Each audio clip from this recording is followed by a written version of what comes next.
La arquitectura es una de las denominadas 7 bellas artes, la cual se encarga de planear y construir espacios habitables para el ser humano. Su etimología viene de la unión entre las palabras griegas equivalentes de jefe y constructor. La arquitectura tiene sus inicios en la prehistoria, donde los primeros hombres que dejaron las cavernas para entregarse a la vida nómada se vieron obligados a construir refugios. Estos fueron vegetales en un primer momento o de materiales muy fáciles de manipular. Una vez las comunidades comenzaron a asentarse, las construcciones fueron adquiriendo materiales más y más duraderos, como la piedra y la madera. Rápidamente estas construcciones fueron formando pequeñas tribus que después debieron ser amuralladas para impedir la invasión de otras tribus o animales salvajes. Asimismo, dentro de estas civilizaciones comenzaron a crearse construcciones dedicadas al culto. Esto lo podemos observar en la cultura egipcia, la sumeria, la babilonia o la egea. Los griegos y las grandes construcciones. Más tarde, los griegos comenzarían a organizarse en ciudades-estado, conocidas como las polis, las cuales estaban pensadas como centros urbanos autosostenibles. Por lo tanto, el papel del arquitecto adquirió gran importancia y se le asoció con el poder político y el religioso, en tanto que construía los templos y los palacios. Se le considera el primer urbanista en la historia, a quien fue Hipódamo de Mileto, responsable del plan hipodámico o el trazado en Damero, según el cual las calles de una ciudad han de ser rectas para formar manzanas cuadradas. Los griegos también fueron responsables de crear espacios de esparcimiento, diferenciándose de las culturas anteriores que solo apilaban residencias sin orden. Así surge el ágora, una plaza al aire libre donde se realizaban toda clase de eventos sociales, muchos de los cuales eran de índole política. En la antigua Grecia también surgió la estratificación, pues las polis se dividían en tres, de acuerdo a la altura. En la parte baja vivían los siervos y esclavos, en la parte media los hombres libres, y en la parte superior, la acrópolis, estaban las casas de los príncipes y los templos.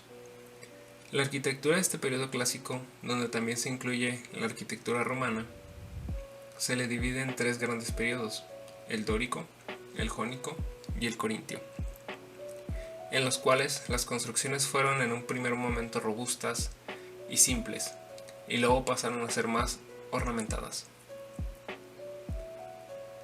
La arquitectura prehispánica. La arquitectura mexicana ha tenido una evolución y mezcla impresionante a lo largo de su historia. Sin duda, la más original y extraordinaria es la de México, cuya relevancia a nivel internacional es indiscutible. A pesar de que las culturas precolombinas sufrieron grandes pérdidas durante la conquista, su desarrollo y legado han sido fuertes como para prevalecer hasta nuestros días. Todavía podemos maravillarnos con las colosales construcciones hechas hace miles de años en nuestras tierras, y nos desconcierta cómo es que esas civilizaciones que no contaban con la tecnología que ahora tenemos pudieron ser capaces de crear construcciones tan exactas y tan fuertes. En México, el tipo de edificio más reconocido y el que define la arquitectura prehispánica es el basamento para el templo llamado pirámide. Estas construcciones llaman la atención por su perfecta simetría y se caracterizan por su forma y accesos de escaleras para llegar a la cima. En algunos basamentos, como en Teotihuacán, las escaleras se encuentran en un solo lado, y en otros, como en Chichén Itzá, se ubican en las cuatro caras.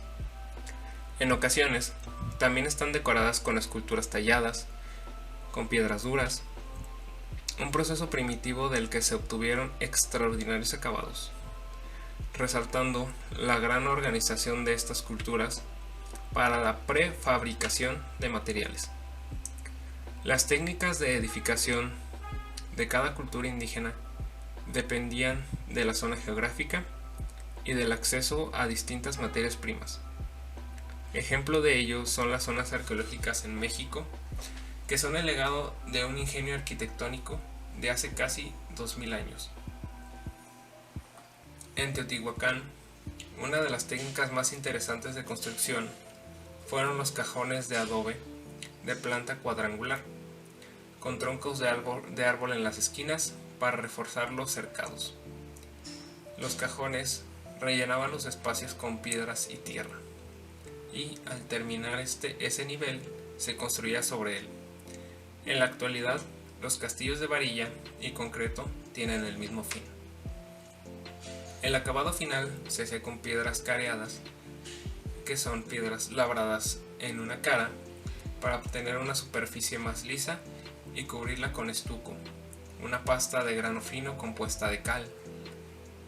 Para poder alcanzar la altura necesaria en la construcción, se levantaban taludes de piedra y tierra, mismos que recorrían los cargadores en largas filas, llevando sobre sus hombros los materiales requeridos por los antiguos arquitectos. La piedra caliza fue la materia prima de las construcciones mayas. Este material natural, de característico color blanco, era utilizado en las pirámides y paredes de habitaciones. Otras comunidades que no tenían acceso a la roca caliza juntaban conchas de ostión del mar y, siguiendo el mismo proceso, obtenían cal de la misma calidad. La arquitectura prehispánica está estrechamente relacionada con su cosmovisión, religión, geografía y mitología. Otro aspecto impactante de la arquitectura mesoamericana es su iconografía. Los edificios monumentales estaban decorados con imágenes de importancia religiosa y cultural, y en muchos casos con escritura de algún sistema de escritura mesoamericano. El arquitecto Agustín Piña hace un rápido pero muy completo recorrido por la arquitectura prehispánica mesoamericana. Un recorrido que a la vez resulta de forma colateral un vistazo a la historia de México y su evolución como país, y los profundos cambios en sus valores estéticos a través de los años. Se supone que los primeros pobladores llegaron al continente americano, provenientes de Asia y por el estrecho de Bering, y pasaron por un puente formado durante las glaciaciones. Según los expertos, esto pudo haber sucedido entre hace 40.000 y 25.000 años aproximadamente. De acuerdo con los descubrimientos realizados, el hombre bajó de norte a sur del continente, por un corredor libre de hielo, al occidente, las montañas rocallosas. Cazador y recolector. Vienen siguiendo a los animales que eran la base de su subsistencia, y buscando zonas de clima benigno. Su vida era una continua lucha contra los elementos, y se alimentaban de la caza mayormente, que le proporcionaba carne, pieles y grasas, así como de la recolección de frutos silvestres y también de pequeños animales salvajes. Son dos grandes áreas culturales de América, Mesoamérica y el área andina.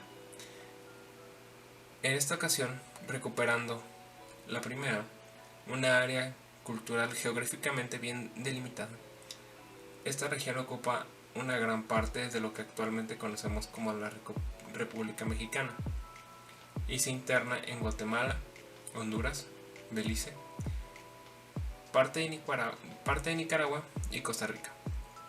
El desarrollo cultural de Mesoamérica está íntimamente ligado al desarrollo de la agricultura, como lo demostró el gran investigador McNish en el valle de Tehuacán, Puebla. Aproximadamente en el año 4500 a.C., el hombre mesoamericano del horizonte arcaico y había logrado domesticar el aguacate, al chile y la calabaza. A raíz de este descubrimiento, la existencia del hombre empezó a experimentar algunas modificaciones, ya que no le era fácil abandonar lo que tanto trabajo le había costado, sus plantas mejoradas. Sin embargo, no fue sino hasta aproximadamente el año 3000 a.C. cuando el hombre mesoamericano logró el descubrimiento que le haría abandonar definitivamente su vida nómada, la domesticación del maíz. La hibridización del maíz fue después el catalizador que inició una serie de cambios y que eventualmente transformaría la economía de subsistencia en una de mercado. Y así aparecerían los primeros centros urbanos y la arquitectura. La arquitectura medieval. Esta arquitectura se desarrolla en tres estilos: el bizantino, que influye durante todo el periodo; el románico, entre los siglos XI y XII, y el estilo gótico entre el siglo XII hasta el siglo XV.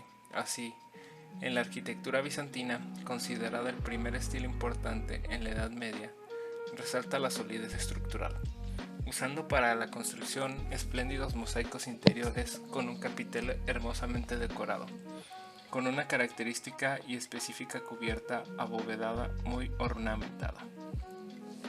Siendo un extraordinario ejemplo de este tipo de edificio la iglesia bizantina de San Vital. Asimismo, también se toma como un emblema de esta arquitectura el templo hoy ubicado en Turquía, levantado en 5 años a partir del 532, a principios del medioevo, en la capital del Imperio Bizantino, Constantinopla. Por lo tanto, se considera la construcción más destacada de la arquitectura presente en Estambul y uno de los edificios más representativos del estilo bizantino en el mundo. Por ello, es la edificación que marcó el inicio de la Edad Media e influyó en la arquitectura medieval durante casi 10 siglos. Posteriormente, fue iglesia cristiana hasta transformarse en mezquita musulmana, cuando en 1453 los turcos conquistaron la ciudad. Sin embargo, hoy día, a partir de 1935, es un museo de arte religioso. La arquitectura románica, por su parte, se inicia en el siglo X y se le comienza a llamar así a partir del año 1818 por parte del intelectual normando Charles de Gervillo, pudiéndose hablar de dos grandes etapas. La primera, que data del 950 al 1060 a.C. Ella nace en Europa meridional, destacando lo elaborado de las iglesias, pues tienen una planta mera o una con 3 naves que se terminan en un ábside sin crucero, pequeñas y gruesas, siendo la cubierta de madera, luego reemplazada por una bóveda de piedra. La segunda parte corresponde del 1060 al 1130, afianzándose a partir del siglo XI, periodo en el cual las edificaciones tienen unas condiciones específicas en su construcción, como lo fueron utilizar la planta de cruz latina, que fue la más común. Asimismo, las bóvedas de piedra se extienden a la nave, aunque siempre cubiertas de madera. Igualmente, las bóvedas de cañón y de arista resultan ser las más usadas. Asimismo, se sostienen por muros gruesos, naves laterales y contrafuertes. De igual manera, se encuentran alzados 3 niveles, con un ventanal sobre las tribunas que permite a la entrada de luz directamente a la nave, llegando a ser una solución que se impondrá en los edificios góticos. Generalmente, el interior de las iglesias está pintado, sin embargo, no se sabe en cuánta proporción. Por su parte, en el estilo gótico, resalta el origen germano, que se caracteriza por sus líneas alargadas con arcos de apariencia innovadora y ornamentación exterior recargada.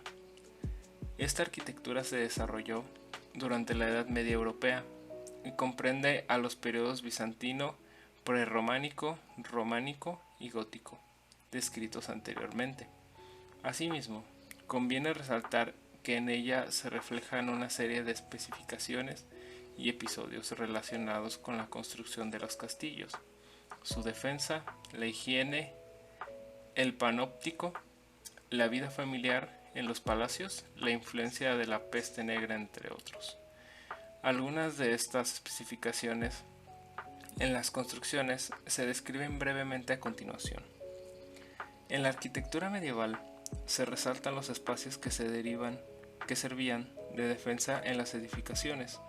Uno de estos espacios era llamado foso, construido como un obstáculo para impedir que los ejércitos de asalto se aproximaran a los muros. De igual manera, también se edificaron las barbacanas, que también eran obras de fortificación situadas al frente de las murallas para proteger la puerta de acceso. Se construyeron las llamadas torres de homenaje, que era la torre principal del castillo, normalmente la más alta y fuerte, situada en el lugar de más fácil defensa.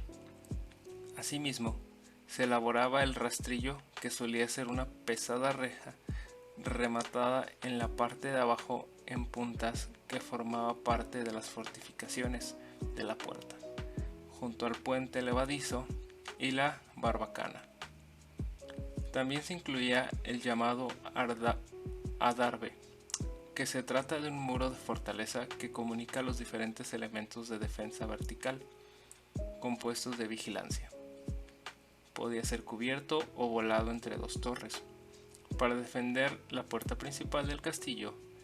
De igual manera, el panóptico se construía como una especie de cárcel, para permitir al guardián, guarnecido en una torre central, observar a los prisioneros recluidos en celdas individuales alrededor de esta torre, pero sin que se supiera que estaban recluidos.